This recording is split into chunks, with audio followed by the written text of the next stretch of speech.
پاکستان اور افغانستان نے قطر میں ہونے والے معاہدے کے تحت فوری جنگ بندی کا اعلان تو کر دیا ہے، لیکن دفاعی تجزیہ کاروں کو خدشہ ہے کہ یہ جنگ بندی زیادہ عرصہ برقرار نہیں رہے گی۔ ان کے مطابق بنیادی وجہ یہ ہے کہ اس وقت افغانستان کے سارے فیصلے دہلی میں ہو رہے ہیں، لہٰذا نہ تو افغان سرزمین سے آپریٹ کرنے والی تحریک طالبان اپنی پاکستان مخالف دہشت گرد کارروائیوں سے باز آئے گی اور نہ ہی افغان حکومت اس کی پشت پناہی چھوڑے گی۔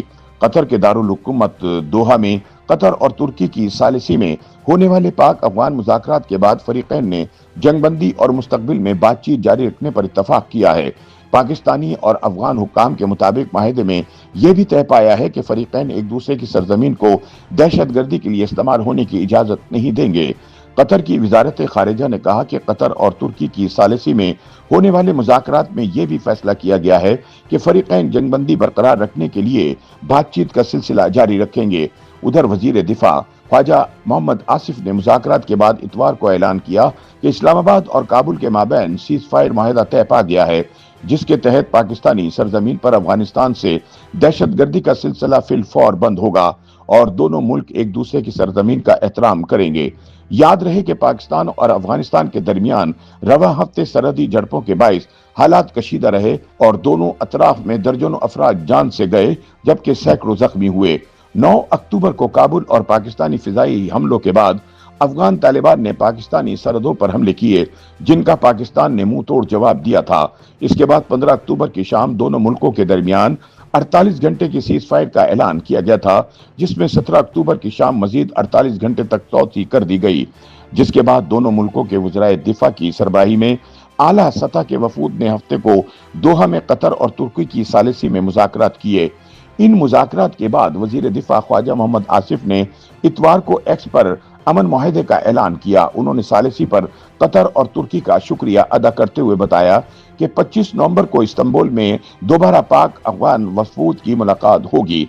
قطری وزارت خارجہ کے مطابق فریقین نے اتفاق کیا ہے کہ دیرپا امن اور استحکام کے لیے فریقین ایک لائحہ عمل بنائیں گے، جس کے ذریعے دونوں ملکوں میں سیکورٹی کو یقینی بنایا جائے گا۔ یاد رہے پاکستان کئی برسوں سے افغانستان کی طالبان حکومت پر زور دیتا آیا ہے کہ وہ تحریک طالبان کے خلاف کارروائی کرے۔ حالیہ عرصے میں پاکستان میں ٹی ٹی پی کی دہشت گرد کارروائیوں میں تیزی آنے کے بعد پاکستان کے اس مطالبے میں شدت آئی ہے۔ پاکستان کا یہ الزام رہا ہے کہ ٹی ٹی پی کے جنگجو افغانستان سے آ کر پاکستان میں فوج اور شہریوں کو نشانہ بناتے ہیں۔ اس کا یہ بھی دعویٰ ہے کہ پاکستان میں ہونے والے متعدد دہشت گرد حملوں میں افغان شہری ملوث پائے گئے ہیں، لیکن طالبان حکومت پاکستان کے ان دعووں کو مسترد کرتے ہوئے دہشت گردی کو پاکستان کا اندرونی معاملہ قرار دیتی رہی۔ ادھر افغان حکومت پاکستان پر حالیہ برسوں کے دوران سرحدی اور فضائی حدود کی خلاف ورزی کے الزامات عائد کرتی رہی۔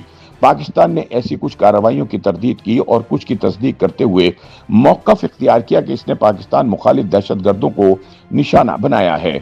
15 اکتوبر کو افغان طالبان کے ترجمان نے الزام لگایا کہ پاکستانی فورسز نے قندھار کے سپن بولدک ضلع پر حملے کیے، جن کے نتیجے میں 12 عام شہری ہلاک اور 100 سے زائد زخمی ہوئے۔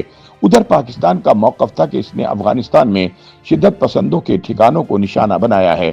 پاکستان اور افغانستان کے درمیان یہ مسلح تصادم ایسے وقت میں ہو رہا ہے جب افغان وزیر خارجہ امیر خان متقی ایک ہفتے سے زیادہ دورانی کے دورے پر انڈیا میں موجود تھے۔ پاکستان کی جانب سے افغانستان پر فضائی حملوں میں شدت آنے کے بعد قطر کی ثالثی کے نتیجے میں 48 گھنٹے کی عارضی جنگ بندی کا اعلان کر دیا گیا، جس کے بعد دوحہ میں پاک افغان مذاکرات طے ہوئے۔ اب حالانکہ خواجہ محمد آصف نے مستقل جنگ بندی کا اعلان تو کر دیا ہے، لیکن دفاعی تجزیہ کاروں کا کہنا ہے کہ یہ جنگ بندی زیادہ عرصہ نہیں چل پائے گی۔ ان کے مطابق بنیادی وجہ یہ ہے کہ اس وقت افغانستان کے سارے فیصلے دہلی میں ہو رہے ہیں۔ وزیر دفاع خواجہ آصف خود طالبان حکومت پر انڈیا سے قربت کا الزام عائد کرنے کے علاوہ یہ بھی کہہ چکے ہیں کہ پاکستان نے ٹی ٹی پی پر حملہ کیا تھا، لیکن اس کے جواب میں ہونے والی کارروائیوں میں افغانستان بھی شامل تھا۔ اس کا مطلب یہ کہ یہ دونوں ایک ہی چیز ہیں، ان دونوں میں کوئی فرق نہیں۔ انہوں نے الزام عائد کیا کہ افغانستان اس وقت انڈیا کی پراکسی وار لڑ رہا ہے۔ افغان طالبان کے جھنڈے پر تو کلمہ طیبہ لکھا ہوا ہے، لیکن وہ انڈیا کے اعلی کار بنے ہوئے ہیں۔